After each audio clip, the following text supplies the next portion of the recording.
हाँ, तो इसमें परिवार वाला टॉपिक हम लोग पढ़ रहे हैं। तो परिवार के अंतर्गत मैंने लगभग सारी चीजें बता दी हैं।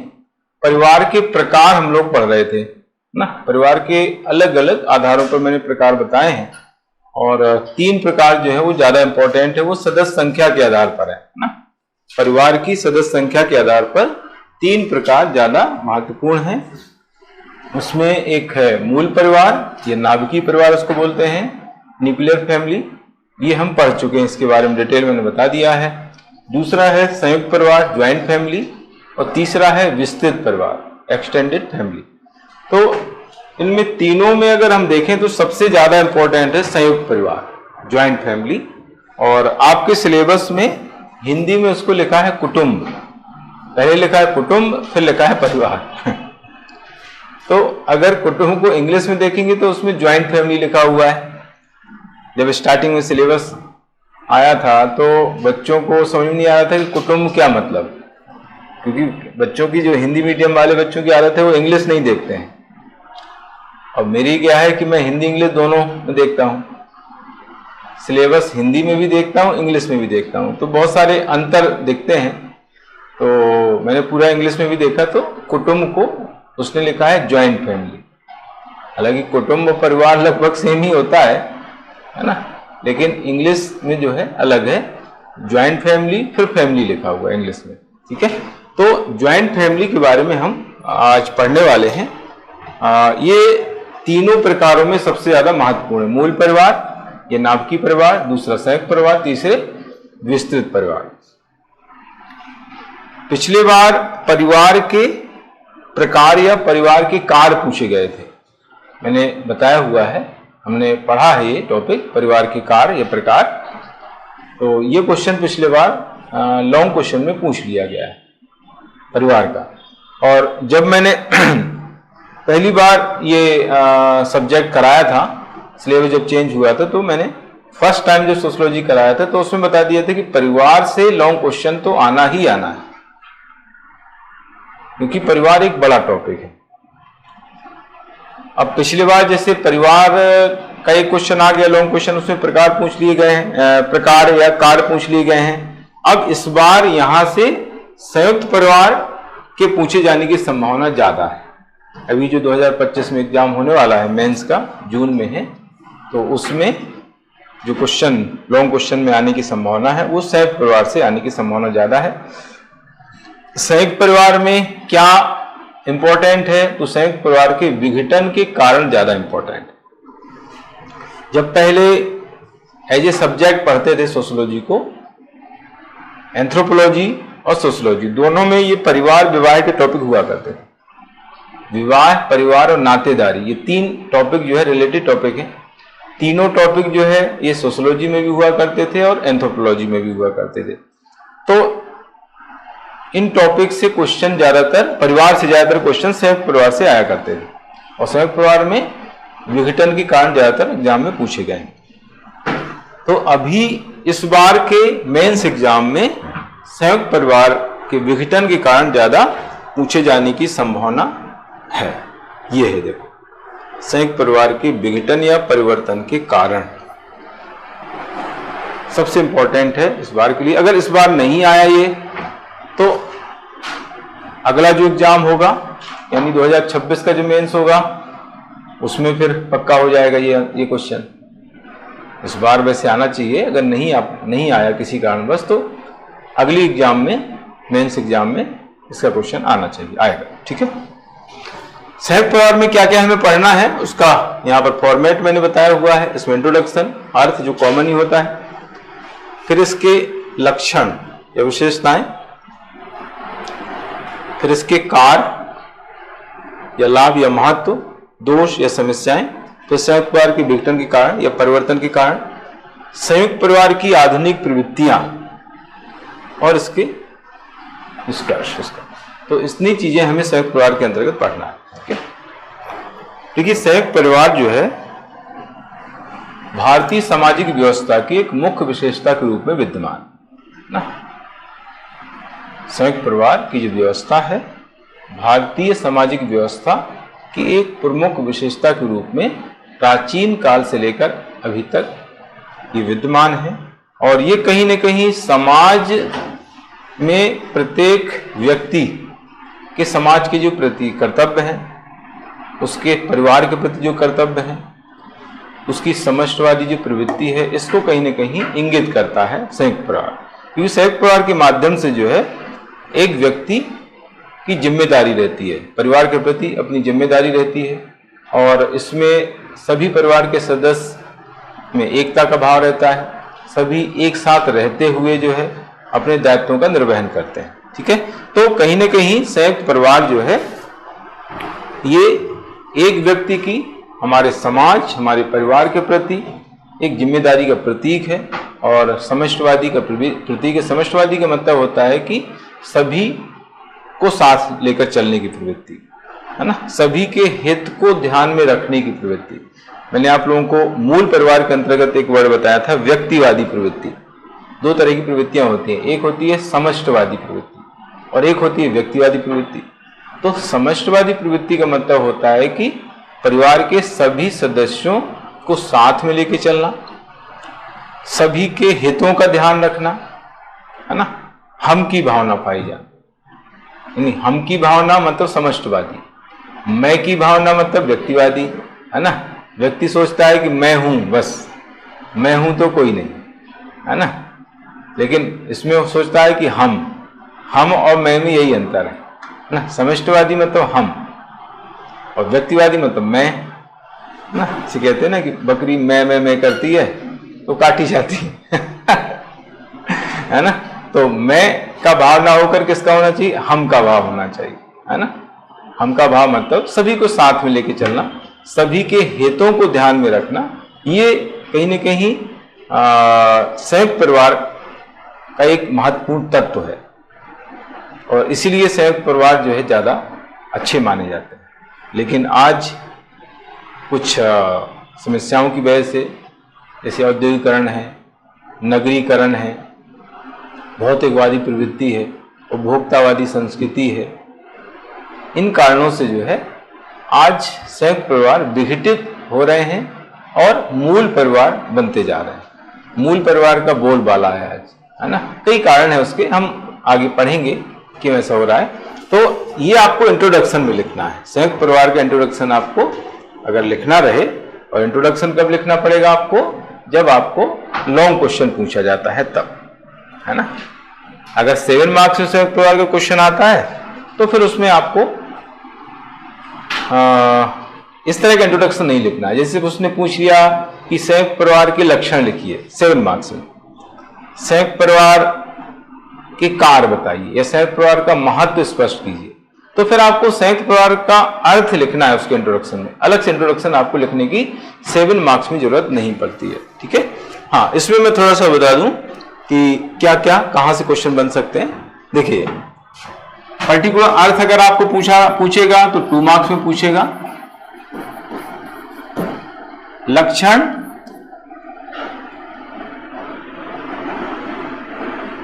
सेवन मार्क्स में, पर्टिकुलर कार, लाभ या महत्व, ये भी 7 मार्क्स में, पर्टिकुलर। दूसरी समस्या है, इसके पूछने की संभावना हालांकि कम है लेकिन फिर भी पूछ सकता है। संयुक्त परिवार के विघटन के कारण ये 7 और 10 मार्क्स में पूछ सकता है।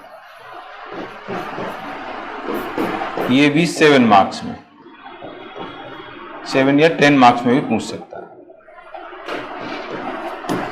इस तरीके से ये क्वेश्चन आपको बन सकते हैं। तो मैंने जैसा कि अभी बताया कि अगर 10 मार्क्स में आपको संयुक्त परिवार पूछता है तो आपको अलग से उसका इंट्रोडक्शन बताना पड़ेगा। यही अगर 7 मार्क्स में पूछ लेता है तो फिर आपको इंट्रोडक्शन बताने की जरूरत नहीं है। इंट्रोडक्शन में आपको संयुक्त परिवार का अर्थ संक्षेप में लिख देना। ठीक है, तो संयुक्त परिवार का इंट्रोडक्शन मैंने बताया है कि संयुक्त परिवार भारतीय सामाजिक व्यवस्था की मुख्य विशेषता है जो प्राचीन काल से लेकर आज तक अभी तक विद्यमान है। यह व्यक्तियों की समाज तथा परिवार के प्रति एक जिम्मेदारी या उत्तरदायित्व को व्यक्त करती है। यह व्यवस्था एक व्यक्ति की अपने परिवार तथा अपने समाज के प्रति जिम्मेदारी को व्यक्त करती है और यह समाज में समष्टवादी प्रवृत्ति का प्रतीक मानी जाती है। इस तरीके से आपको इसको इंट्रोडक्शन बताना है। फिर इसका मीनिंग आपको बताना है। संयुक्त परिवार जो है वो मूल परिवार से बड़े होते हैं और विस्तृत परिवार से छोटे होते हैं, है ना। सबसे छोटे सदस्य संख्या के हिसाब से अगर देखें तो मूल परिवार सबसे छोटे होते हैं, फिर उनसे बड़े संयुक्त परिवार होते हैं और सबसे बड़े होते हैं विस्तृत परिवार। इस तरीके से इनका क्रम है, ठीक है। तो आप इसका मीनिंग इस तरह से लिख सकते हैं कि संयुक्त परिवार मूल परिवार से बड़े तथा विस्तृत परिवार से छोटे होते हैं। ये ऐसे परिवार हैं जिनमें तीन या तीन से अधिक पीढ़ियां एक साथ रहती हैं। इसमें खास इंपॉर्टेंट बात यही है जो आपको लिखना है। जैसे आप 2 मार्क्स में आपको संयुक्त परिवार का अर्थ पूछा गया है, तो आप अगर ये उसमें मेंशन नहीं करेंगे 3 या 3 से ज्यादा पीढ़ियां एक साथ रहती हैं तो आपको नंबर नहीं मिलेंगे, क्योंकि मेन चीज तो यही है ना। ये की पॉइंट्स होते हैं, की वर्ड्स होते हैं। जो मॉडल आंसर होता है उसमें यही वर्ड उसमें मेंशन रहते हैं, है ना।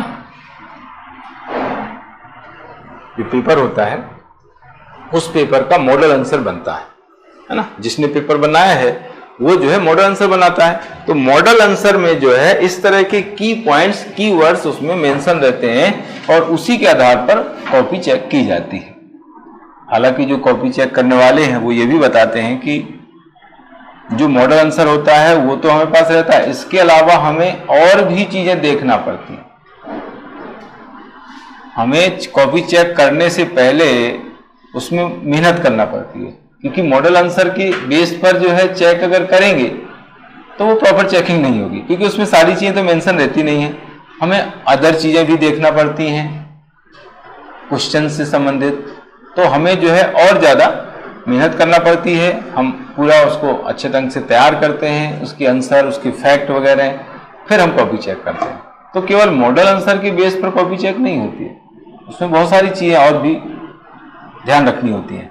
क्योंकि कभी कभी मॉडल आंसर में कुछ चीज दी है, बच्चे ने कुछ और लिखा है, मॉडल आंसर में जो लिखा वो भी सही है, बच्चा जो लिख रहा है वो भी सही है।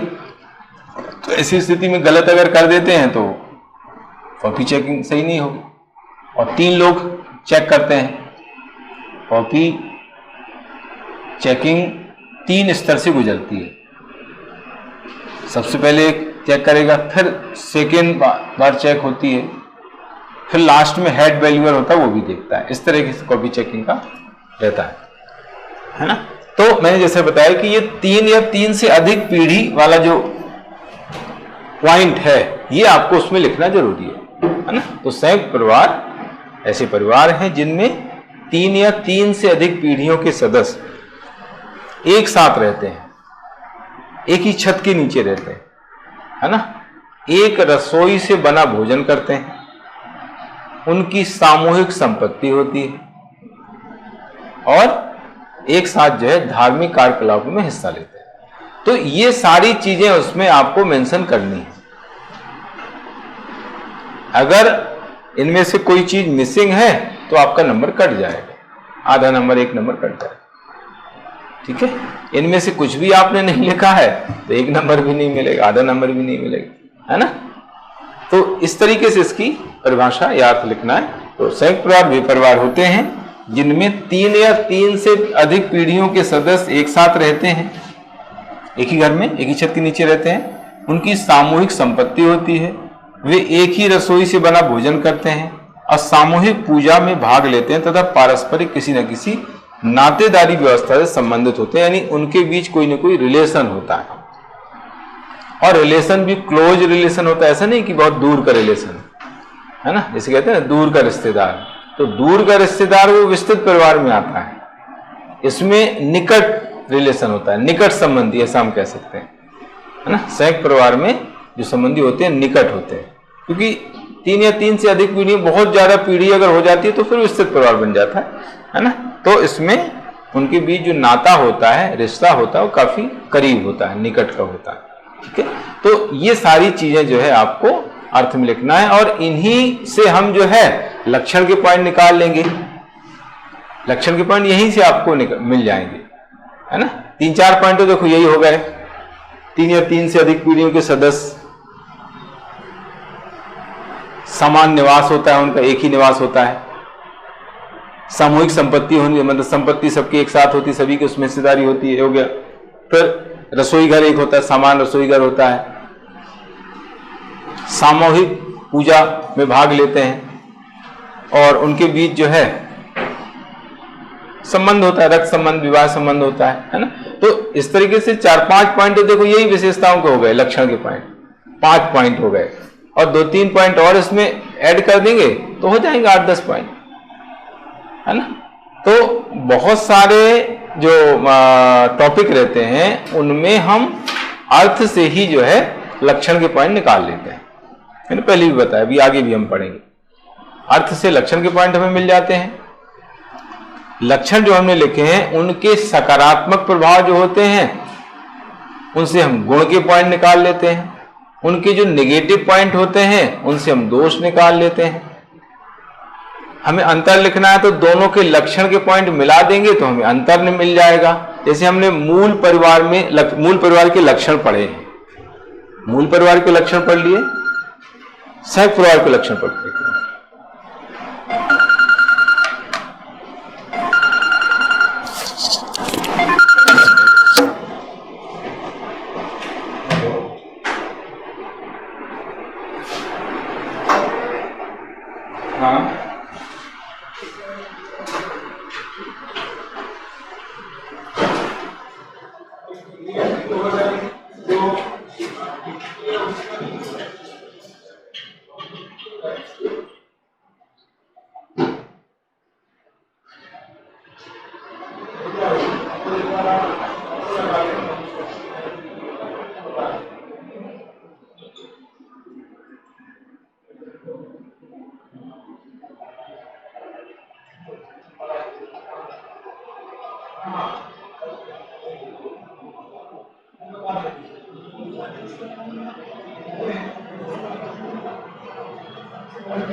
हाँ, तो मैं बता रहा था कि आगे हम मूल परिवार और संयुक्त परिवार के बीच अंतर पढ़ेंगे। तो अंतर के पॉइंट हम कहां से लेंगे? दोनों के लक्षण के पॉइंट जो है उन्हीं को मिला देंगे तो हमें अंतर के पॉइंट मिल जाएंगे, है ना। मूल परिवार के लक्षण हमने पढ़ लिए हैं, आगे हम संयुक्त परिवार के लक्षण पढ़ लेंगे, दोनों को मिला देंगे तो हमें दोनों में अंतर के पॉइंट मिल जाएंगे। और इसके लक्षण हम यहां से ले लेंगे, अर्थ से ले लेंगे इसके लक्षण। ये इसमें फिर एक डायग्राम बनाया जाता है। जो भी परिवार का अर्थ हम लिखते हैं, मूल परिवार हमने पढ़ा तो उसमें मैंने एक डायग्राम बनाया था, बताया था, तो वैसा ही डायग्राम इसमें भी आपको बताना रहेगा, ठीक है। ये इंग्लिश में है, उदाहरण है ये। ग्रामीण तथा कृषि प्रधान समाजों में ये परिवार पाए जाते हैं। मैंने बताया था कि जो मूल परिवार, नाभिकीय परिवार है, वो आधुनिक तथा औद्योगिक या नगरीय जो समाज है वहां पर पाए जाते हैं, है ना। आधुनिक, औद्योगिक तथा नगरीय समाजों में मूल परिवार पाए जाते हैं, नाभिकीय परिवार पाए जाते हैं, है ना। नाभिकीय परिवार मतलब मैंने क्या बताया था? ऐसे परिवार जिनमें माता पिता तथा उनके अविवाहित बच्चे होते हैं, है ना। मूल परिवार ऐसे परिवार होते हैं जिनमें माता पिता और उनके अविवाहित बच्चे, अविवाहित संतान होती है, तो उनको हम मूल परिवार बोल देते हैं। जब वो विवाहित हो जाते हैं तो फिर उनका एक अलग नाभिकीय परिवार है, मूल परिवार बन जाता है ना। यानी विवाहित जो बच्चे होते हैं वो मूल परिवार के सदस्य, उस मूल परिवार के सदस्य नहीं है, क्योंकि उनका अलग मूल परिवार हो जाता है। और फिर आगे चल करके यही फिर संयुक्त परिवार में बदल जाता है, अगर एक साथ रहते हैं, है ना। अगर विवाहित बच्चे एक साथ रहते हैं तो मूल परिवार न बनकर क्या हो जाएगा?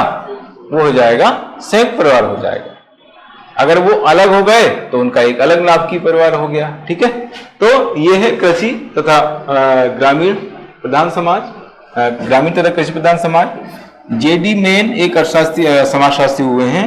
उन्होंने अपनी पुस्तक हिंदू एंड लॉ कस्टम में मालाबार के नायर जनजाति में प्रचलित संयुक्त परिवार को इसका उदाहरण बताया है। वहां पर संयुक्त परिवार को थारवाड़ बोला जाता है ना। ये उदाहरण उन्होंने दिया है ना। जेडी मेन एक समाजशास्त्री हुए हैं, उन्होंने जो है संयुक्त परिवार का उदाहरण किसको दिया है? केरल के मालाबार क्षेत्र में नायर जनजाति रहती है, तो नायर जनजाति में संयुक्त परिवार की जो व्यवस्था है उसको थारवाड़ कहा जाता है। तो ये कभी आपको 2 मार्क्स में पूछ सकता है। 2 मार्क्स के हिसाब से ऐसे क्वेश्चन आपको एग्जाम में बन सकते हैं, बन रहे हैं। उसने बोलिए कि थारवाड़ किस जनजाति की व्यवस्था है ना। थारवाड़ जो है किस जनजाति की व्यवस्था है या थारवाड़ क्या है? तो थारवाड़ आपको ये बताना है कि केरल के मालाबार क्षेत्र में निवास करने वाली केरल जनजाति में संयुक्त परिवार व्यवस्था को थारवाड़ कहा जाता है। इस तरह से आप लिखेंगे, जिसका उल्लेख जेडी मेन ने अपनी पुस्तक हिंदू लॉ एंड कस्टम में किया है। ठीक है, तो मतलब अगर आपको थारवाड़ का क्वेश्चन आता है तो विचारक का नाम भी उसमें लिखना पड़ेगा, तब आपको जो है पूरे मार्क्स मिलेंगे। तो ये इसका उदाहरण मैंने बताया है संयुक्त परिवार का। यहां तक हो जाता है, तो इसका इंग्लिश में भी है। जेडी मेन इन्होंने इनकी पुस्तक हिंदू लॉ एंड कस्टम में जो है ये उदाहरण दिया है, सो कहते हैं थारवाड़। ये है थारवाड़। तो इस तरीके से ये उदाहरण हो जाता है। अब ये देखिए, मैंने इसका यहां पर मैंने इसका डायग्राम बताया है। परिवार का क्वेश्चन आता है तो उसमें आपको डायग्राम बनाना जरूरी होता है। तो ये 3 पीढ़ियां, कम से कम 3 पीढ़ियां होना जरूरी है। 3 या 3 से अधिक पीढ़ियां हो सकती हैं, होना चाहिए। तो इसमें पहली पीढ़ी हो गई, देखो माता पिता, फिर उनकी संतानें हैं ये, और फिर इनकी संतान है, ऐसा। ठीक है, और इस तरीके से जो है आगे भी ये पीढ़ियां बढ़ सकती हैं, उनको भी संयुक्त परिवार का कहा जाएगा। ये कम से कम 3 पीढ़ियां चूंकि होना जरूरी है, इसलिए मैंने 3 पीढ़ियों का उदाहरण यहाँ पर दिया हुआ। और आप लोगों को मूल परिवार के अंतर्गत मैंने बताया था कि ये जो संकेत हैं इनको क्या कहा जाता है। इन संकेतों का मैंने उल्लेख किया था कि किसको क्या कहते हैं। तो ये जो है ये पुरुष, ये पुरुष को व्यक्त करता है, ये पुरुष।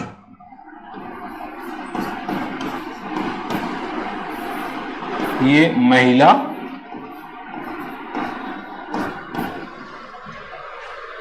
ठीक है। और ये 2 लाइन है, ये विवाह को व्यक्त करता है, विवाह संबंध।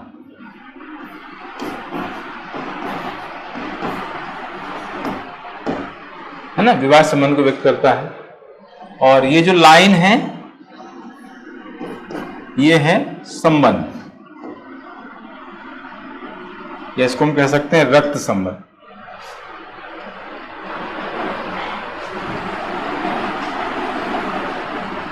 इसको हम रक्त संबंध बोल सकते हैं।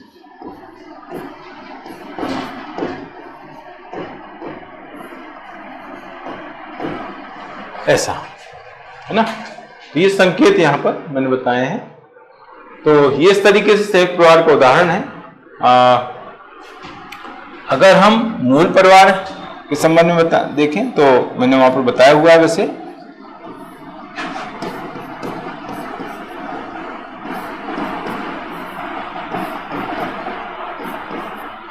ये मूल परिवार है।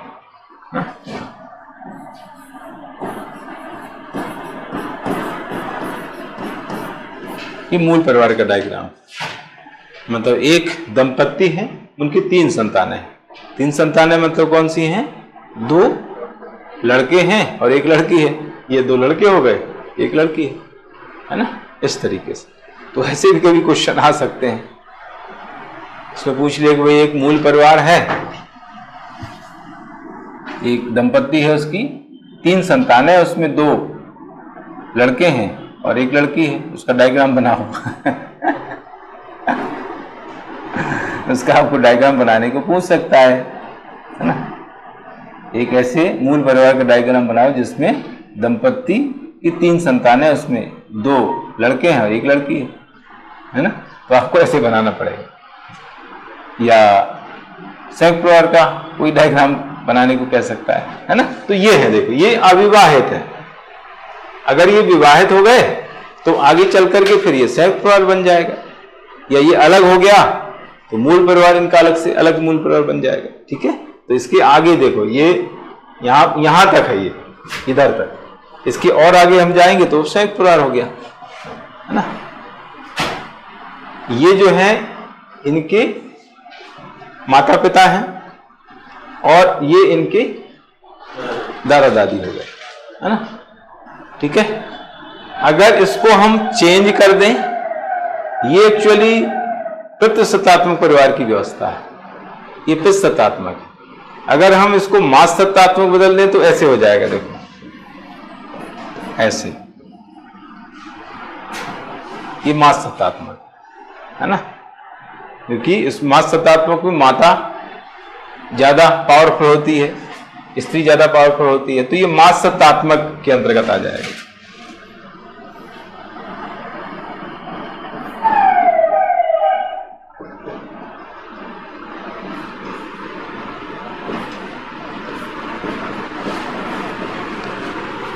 ये मातृसत्तात्मक, और ये मैंने जो बताया ये पितृसत्तात्मक का उदाहरण है, डायग्राम। आई बात समझ में? तो ये है संयुक्त परिवार का डायग्राम। इसके बाद फिर इसके लक्षण। लक्षण मैंने अभी बताया था कि लक्षण के पॉइंट हम कहां से निकालते हैं? अर्थ से निकालते हैं, है ना। अर्थ में जो चीजें हमने पढ़ी हैं उन्हीं को जो है हम लक्षण में लिख देते हैं, अलग अलग करके, एक एक पॉइंट बना करके। ठीक है, इसमें एक पॉइंट और शायद हो सकता आगे हो, 3 या 3 से अधिक पीढ़ियों के सदस्य इसमें सम्मिलित होते हैं, तो वो जो है इसमें मेंशन एक पॉइंट करना पड़ेगा। हो सकता है आगे हो, अब मुझे इसमें नहीं यहाँ पर दिख रहा है, तो आगे मिलेगा, या नहीं मिलता है तो एक पॉइंट इसमें ऐड करना पड़ेगा।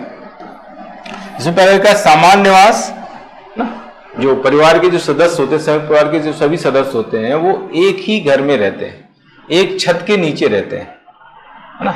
यानी उनका जो निवास होता है एक ही होता है, और उसको हम कहते हैं पैतृक घर, बड़ा घर या पैतृक घर उसको कहा जाता है। परिवार के सभी सदस्य, संयुक्त परिवार के सभी सदस्य जो है एक ही घर में, एक ही छत के नीचे निवास करते हैं साथ में, और ऐसे घर को पैतृक घर या बड़ा घर कहा जाता है ना, जिसमें बच्चे, बड़े, बुजुर्ग सब लोग साथ में रहते हैं। सामान्य रसोई घर, एक ही रसोई से बना भोजन करते हैं सभी सदस्य, है ना। परिवार के सभी सदस्य जो है एक ही रसोई से बना भोजन करते हैं। इसमें जो बुजुर्ग महिलाएं होती हैं उनके मार्गदर्शन में, उनके डायरेक्शन में जो है खाना, जो बहुएं होती हैं उनके द्वारा बनाया जाता है। उनको जो है दिशा निर्देश जो बुजुर्ग महिलाएं होती हैं वो उनको देती रहती हैं। क्या बनना है इसका निर्णय जो है जो बुजुर्ग महिलाएं वो करती हैं, भाई आज ये बनना चाहिए है ना। पर डे जो है क्या बनना है इसका निर्धारण कौन करेगा? जो बुजुर्ग महिलाएं हैं, है ना। जो मुखिया है, मुखिया की पत्नी होती है, वो जो है डिसाइड करती है कि भाई आज ये खाना बनना चाहिए, है ना। नाश्ते में ये बनना चाहिए, है ना। दोपहर के खाना ये होगा, है ना, और रात्रि का भोजन ये होगा, है ना। तो इस तरीके से जो है बड़ी बुजुर्ग जो महिलाएं होती हैं, मुखिया मुखिया के जो भाई हैं, है ना, उनकी जो पत्नियां होती हैं वो डिसाइड करती हैं कि क्या खाना बनना है, कैसे बनना है, कितना बनना है। ठीक है, उनके द्वारा दिशा निर्देश इसके लिए दिए जाते हैं। तो सामान्य रसोई घर होता है, सामान्य संपत्ति होती है ना, जितने भी सदस्य हैं परिवार के सदस्य, उन सभी की एक सामूहिक संपत्ति होती है, यानी उस संपत्ति में सभी की हिस्सेदारी होती है ना, सभी हिस्सेदारी होती है। और बाद में जब वो बढ़ जाती है, बंटवारा हो जाता है, तो कहीं ना कहीं जो है मूल परिवार में वो परिवार बदल जाता है ना, कन्वर्ट हो जाता है। लेकिन जब तक संयुक्त परिवार है, यानी एक साथ जो लोग रह रहे हैं, तब तक जो है उनकी संपत्ति का बंटवारा नहीं होता। संपत्ति मुखिया के नाम रहती है, जो मुखिया होता है उसके नाम पर पूरी संपत्ति होती है।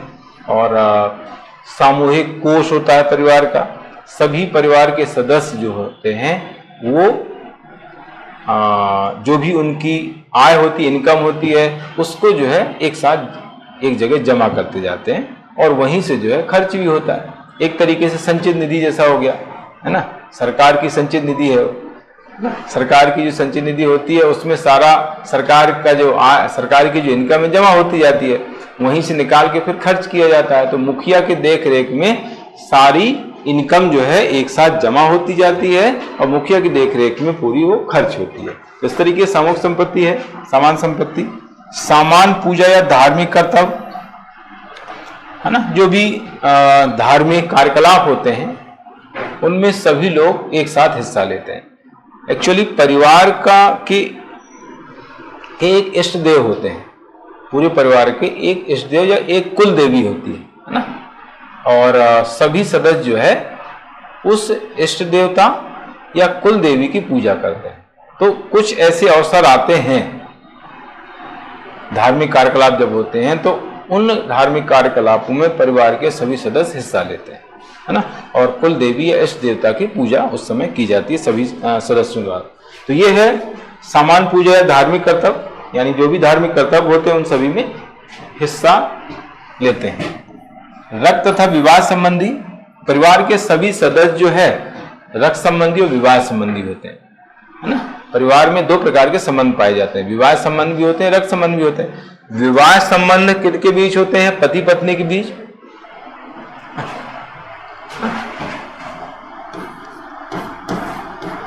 परिवार जो होता है उसमें दो प्रकार के संबंध होते हैं,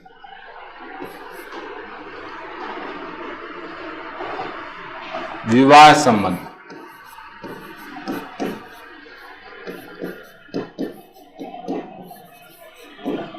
और दूसरा है रक्त संबंध।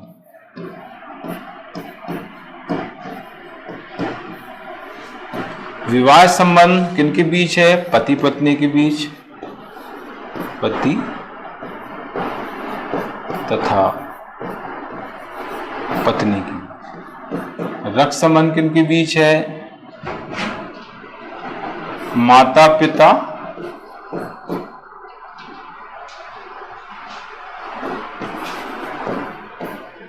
तथा संतानें।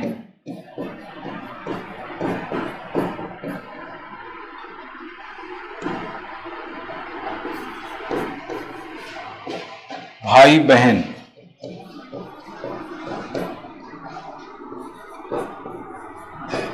भाई भाई,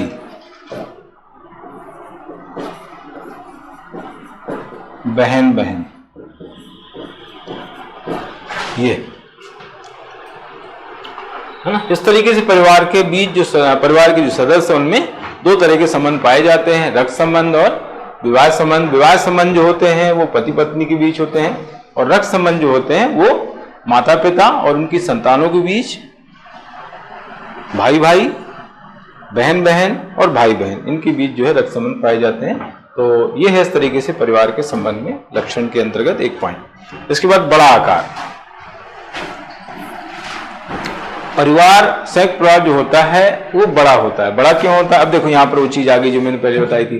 क्यों होता है? क्योंकि इसमें 3 या 3 से अधिक पीढ़ियों के सदस्य होते हैं, है ना, तो सदस्य संख्या ज्यादा हो जाती है। संयुक्त परिवार का आकार बड़ा होता है क्योंकि इसमें 3 या 3 से अधिक पीढ़ियों के सदस्य एक साथ रहते हैं और इसलिए जो है परिवार की जो सदस्य संख्या है वो काफी ज्यादा हो जाती है। अधिकार एवं दायित्व, परिवार के सभी जो सदस्य हैं उनके जो अधिकार है, उनके जो दायित्व हैं वो जो है निर्धारित होते हैं। सभी के अपने अपने दायित्व होते हैं। परिवार का जो मुखिया होता है वो सभी के दायित्वों का निर्धारण करता है, वो बताता है कि भाई किसको क्या काम करना है ना। परिवार के मुखिया का जो काम होता है वो ये रहता है कि भाई परिवार के सदस्यों को किसी तरह की कोई प्रॉब्लम नहीं हो, है ना, उनके भरण पोषण का प्रॉपर ध्यान रखना। इसके अलावा परिवार का मुखिया ही जो है अन्य सदस्यों के दायित्वों का निर्धारण करता है, बताता है कि भाई किसको कौन से काम करना है, करना चाहिए, है ना। तो अधिकार एवं दायित्व का निर्धारण परिवार के मुखिया करता है। सामान्य सामाजिक कार्य, है ना, परिवार के जो दायित्व होता है संयुक्त परिवार का वो सामाजिक कार्यों से जुड़ा होता है ना। समाज में जो भी काम होते हैं उन सभी कार्यों में परिवार के सदस्य हिस्सा लेते हैं, उन दायित्वों का निर्वहन करते हैं। ठीक है, तो ये इस तरीके से इसके लक्षण के कुछ पॉइंट में बताया। इसके बाद आता है सदस्यों में एक निश्चित संस्तरण होता है ना? परिवार के सदस्यों में निश्चित संस्तरण मतलब हायरार्की, उसको बोलते हैं पदसोपान, संस्तरण या पदसोपान बोला जाता है।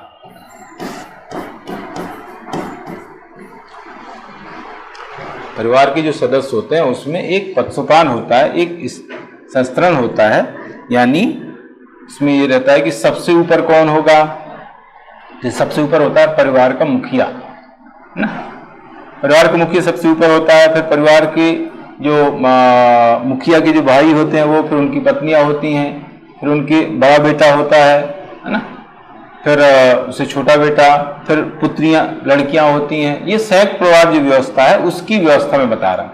संयुक्त परिवार और पितृसत्तात्मक परिवार और मातृसत्तात्मक परिवार, इन दोनों के परिवारों की जो व्यवस्था होती है, जो उनका जो पदसोपान होता है वो अलग अलग होता है। जैसे मैं कहें हम मातृसत्तात्मक संयुक्त परिवार की बात करें तो उसमें क्या होता है, उसमें जो है मुखिया कौन होगा, हाँ, कर्ता की पत्नी होगी, मतलब मेन जो होगा वो पत्नी होगी सबसे बड़ी, है ना, मतलब स्त्री होगी। मातृसत्तात्मक परिवार के अंतर्गत जो संयुक्त परिवार होंगे उसमें जो है जो महिला होगी, सबसे बुजुर्ग महिला जो होगी वो जो है मुखिया होगी, वो होगी कर्ता जिसको बोलते हैं। ठीक है, उसके फिर बाद में अन्य जो भाई है उनकी जो पत्नियां होंगी, छोटे भाई हैं, जैसे बड़ा भाई है सबसे बड़ा, उसकी जो पत्नी होगी वो जो है मेन होगी, सर्वे सर्वा होगी, कर्ता होगी या मुखिया होगी। फिर छोटे भाइयों की पत्नियां होंगी, है ना। तो इस तरीके से जो है ये पूरा एक पदसोपान, पितृसत्तात्मक जो संयुक्त परिवार है, मातृसत्तात्मक संयुक्त परिवार है, उसमें अलग अलग व्यवस्था होती है। ठीक है, पितृसत्तात्मक संयुक्त परिवार में सबसे जो बुजुर्ग व्यक्ति होगा, पुरुष होगा, वो कर्ता या मुखिया होगा। फिर उसके छोटे भाई होंगे, फिर उनकी पत्नियां होंगी, फिर बच्चे होंगे, बड़ा बेटा होगा, फिर उससे छोटे बेटे जो होंगे। फिर नाम आता है लड़कियों का, लड़कियां सबसे नीचे आती हैं पितृसत्तात्मक परिवारों में। मातृसत्तात्मक परिवारों में लड़कियां ऊपर रहती हैं, लड़के नीचे आते हैं, है ना, क्योंकि लड़के क्या है कि शादी के बाद तो पराए घर चले जाते हैं ना।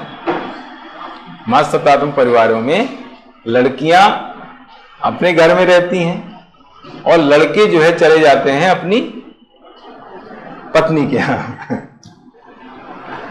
पितृसत्तात्मक परिवारों में लड़कियां जो है दूसरे घर चली जाती हैं, अपने ससुराल चली जाती हैं, लड़के वहीं रहते हैं। तो लड़कियां जो छोटी हैं, अविवाहित हैं, वही रहती है परिवार में, विवाह के बाद तो ससुराल चली गई। और मातृसत्तात्मक परिवारों में विवाह के बाद लड़के ससुराल चले जाते हैं, घर जवाई बन जाते हैं, है ना, इस तरह की। तो ये है मातृसत्तात्मक, पितृसत्तात्मक जो संयुक्त परिवार है उनमें अलग अलग तरह की व्यवस्था होती है, अलग अलग तरह के पदसोपान या संस्तरण, हायरार्की पाई जाती है। परिवार का मुखिया, प्रत्येक परिवार, ये कोई भी परिवार हो, संयुक्त परिवार हो, मूल परिवार हो, विस्तृत परिवार हो, सभी में एक जो है एक मुखिया का होना जरूरी होता है। हालांकि विस्तृत परिवार में तो खैर अलग अलग रहते हैं तो उसमें एक मुखिया जरूरी नहीं है, लेकिन संयुक्त परिवार में चूंकि एक साथ ही रहना है तो उसमें एक मुखिया का होना जरूरी है।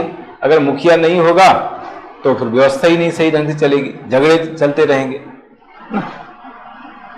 अब उसमें एक कहा भी जाता है कि मुखिया मुखसो चाहिए, खान पान को एक, मतलब मुखिया मुख के समान होना चाहिए, इसलिए उसको बोलते हैं मुखिया।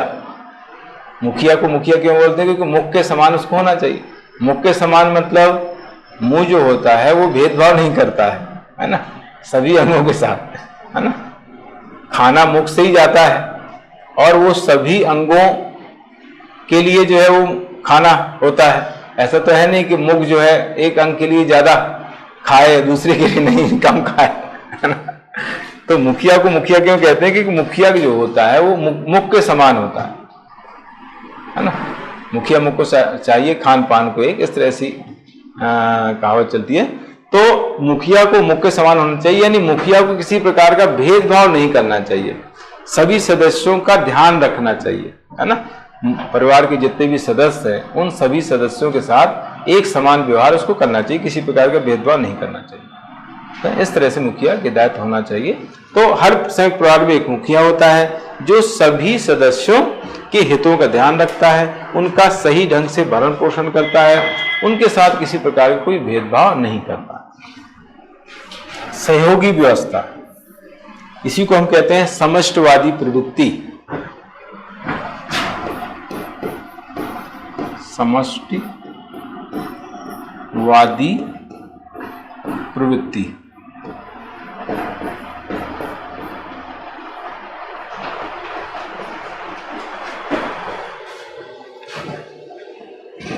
परिवार के जो सभी सदस्य होते हैं उनमें आपस में सहयोगी व्यवस्था होती है, सभी साथ में मिलकर के काम करते हैं और सभी का सहयोग करते हैं।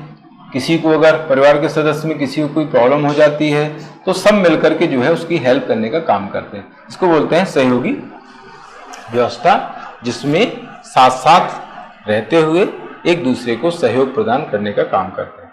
इसमें बताया कि हम की भावना, इसी को बोलते हैं हम की भावना ना।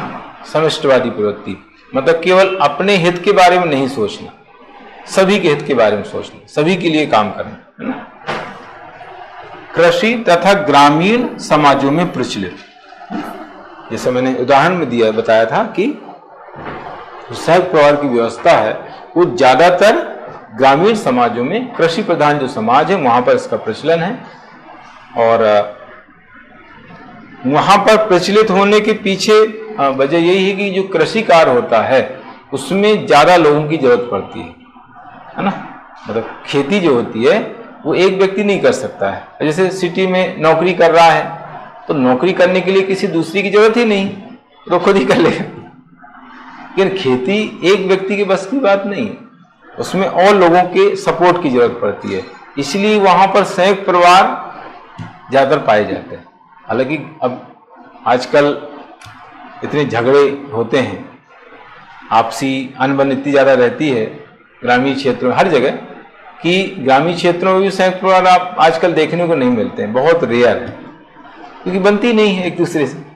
जरा सी बात हुई तुरंत लड़ाई झगड़े स्टार्ट हो जाते हैं, है ना। छोटी छोटी बात पर लड़ाई झगड़े होते हैं, है ना। तो चाहे सिटी हो चाहे गांव हो, संयुक्त परिवार तो बहुत कम देखते हैं, मतलब रेयर हो गए अपवाद स्वरूप, ठीक है। तो लेकिन फिर भी मतलब नगरीय क्षेत्र की अपेक्षा ग्रामीण क्षेत्रों में, कृषि प्रधान समाजों में इनकी व्यवस्था ज्यादा प्रचलित है, ठीक है। तो ये इस तरीके से इसके लक्षण के पॉइंट मैंने बताए हुए हैं। और इसके बाद फिर संयुक्त परिवार तथा एकाकी परिवार में अंतर, क्योंकि हम दोनों के लक्षण पढ़ चुके हैं तो दोनों के लक्षणों को यहाँ पर हमें मिला देना है, तो दोनों में अंतर के पॉइंट आपको आराम से मिल जाएंगे, ठीक है। हाँ, तो दोनों में अंतर ये आपको जो है 7 मार्क्स में पूछा जा सकता है, 7 मार्क्स में, इसके 7 मार्क्स में पूछने की संभावना ज्यादा है।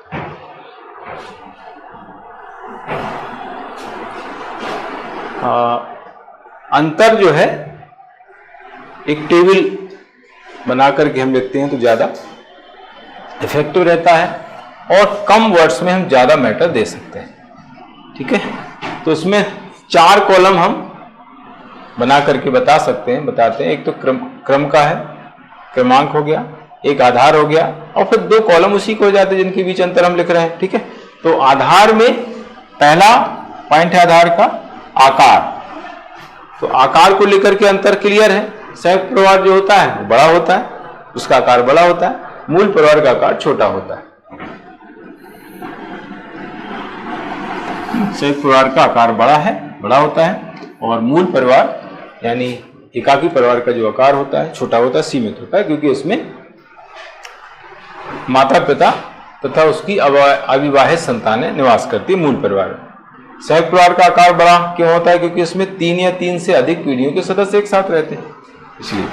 कर्ता का नियंत्रण, कर्ता इसको थोड़ा ऐसे लिखना है। संयुक्त परिवार में ज्यादा कठोर होता है, क्योंकि ज्यादा सदस्य हैं तो कठोर होना जरूरी भी है। और एकाकी परिवार में कर्ता यानी मुखिया का जो नियंत्रण होता है वो कम कठोर होता है। कर्ता यानी मुखिया, ऐसा। बच्चों के व्यक्तित्व का विकास, संयुक्त परिवार में क्या है, बहुत ज्यादा सदस्य होते हैं तो उसमें व्यक्तित्व के विकास पर ज्यादा ध्यान नहीं दिया जाता। और जो बुजुर्ग होते हैं वो अपनी मनमानी चलाते हैं, आप उनसे कुछ ही बोलो वो मानेंगे नहीं आपकी। बुजुर्ग जो होते हैं वो किसी की नहीं सुनते हैं, जो उन्होंने कहा मतलब उसका पालन होना चाहिए, उसका पालन अगर नहीं करते हैं तो गड़बड़ है ना। तो इससे जो है, जो बच्चे होते हैं वो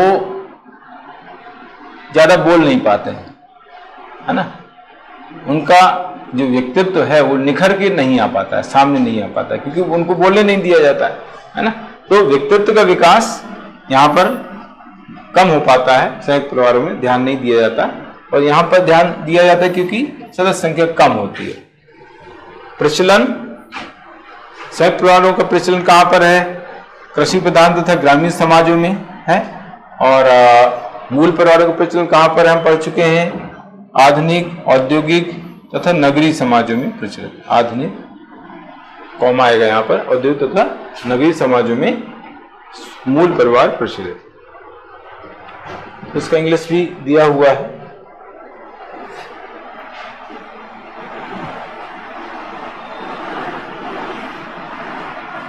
तो इस तरीके से 4 पॉइंट यहां पर अंतर के मैंने बताए हैं। उसके बाद आगे है सदस्यों की संपत्ति, यहां पर सामूहिक होती है और यहां पर व्यक्तिगत होती है। बच्चों का पालन पोषण यहाँ पर अच्छे तरीके से होता है, क्योंकि बड़े बुजुर्ग अच्छे ढंग से उनका पालन पोषण करते हैं। और यहाँ पर पालन पोषण नहीं हो पाता क्योंकि ज़्यादा लोग नहीं है, माता पिता रहते हैं तो वो भी जॉब करते हैं, नौकरी करते हैं। जैसे मैंने बताया था कि झूला घर में इनका पालन पोषण ज़्यादातर होता है ना। जिस परिवार में माता पिता दोनों नौकरी कर रहे हैं तो वहाँ तो अब सोच सकते हैं कि कैसे बच्चे रहते होंगे, क्या करते होंगे, है ना। या तो झूला घर में रखते हैं या कोई किसी को रख लिया जाता है नौकरी पर कि भाई वो देखभाल करती है। वो कैसे देखभाल करती होगी, क्या करती होगी पता नहीं, छोटे बच्चों के साथ किस तरह से बर्ताव करती होगी, ऐसा कई बार पेपर में आया है ना। तो पालन पोषण सही ढंग से मूल परिवारों में नहीं होता है। सामाजिकरण उचित तरीके से होता है संयुक्त परिवारों में, है ना, क्योंकि बड़े बुजुर्ग जो है उनको अच्छी शिक्षा देते हैं, है ना, उनको कहानियाँ सुनाते हैं। प्राचीन जो संस्कृति है, हमारी जो संस्कृति है, हमारे जो धर्म है, उनके बारे में बताया जाता है। तो सामाजिकरण सही तरीके से होता है। और यहाँ पर उचित तरीके से नहीं हो पाता क्योंकि माता पिता अपने बच्चे के लिए समय नहीं निकाल पाते, समय नहीं दे पाते हैं। जनसंख्या की स्थिति, संयुक्त परिवारों में जनसंख्या वृद्धि ज़्यादा होती है और यहाँ पर जनसंख्या नियंत्रण में सहायक होता है मूल परिवार। वही कारण है कि मूल परिवार जो संयुक्त परिवार होते हैं वहाँ पर बच्चे के पालन पोषण की समस्या नहीं है ना।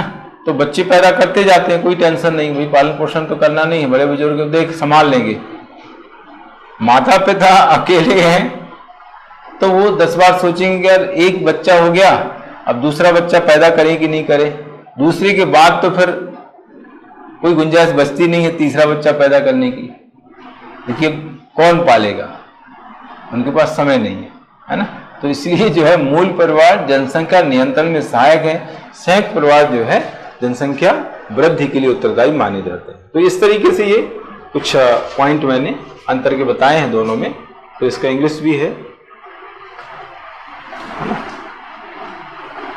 तो ये इस तरीके से अंतर के पॉइंट हो जाते हैं। इसके बाद फिर इसके कार, हाँ अभी और है पॉइंट, है ना। ये इंग्लिश के पॉइंट है। यहाँ पर होने के बाद फिर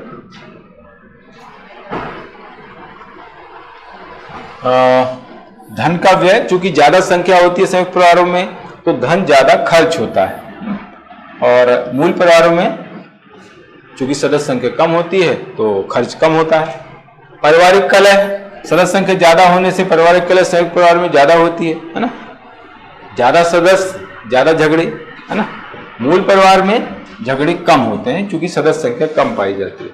प्राचीनता, संयुक्त परिवार जो है बहुत प्राचीन है, लंबे समय से संयुक्त परिवार ये व्यवस्था प्रचलन में है, लेकिन मूल परिवार जो है अभी आधुनिक व्यवस्था है, आधुनिक समाजों में इनका प्रचलन ज्यादा है ना। तो संयुक्त परिवार ज्यादा प्राचीन है और मूल परिवार कम प्राचीन है, नए हैं, आधुनिक। ठीक है, तो इस तरीके से ये अंतर के पॉइंट हो जाते हैं। फिर इनका इंग्लिश भी है, तो ये इस तरीके से ये पूरा हो जाता है अंतर का टॉपिक। इसके बाद आगे लाभ या कार हम इसको कल स्टार्ट करेंगे, तो कल ये लगभग टॉपिक आप लोगों का संयुक्त परिवार का पूरा हो जाएगा।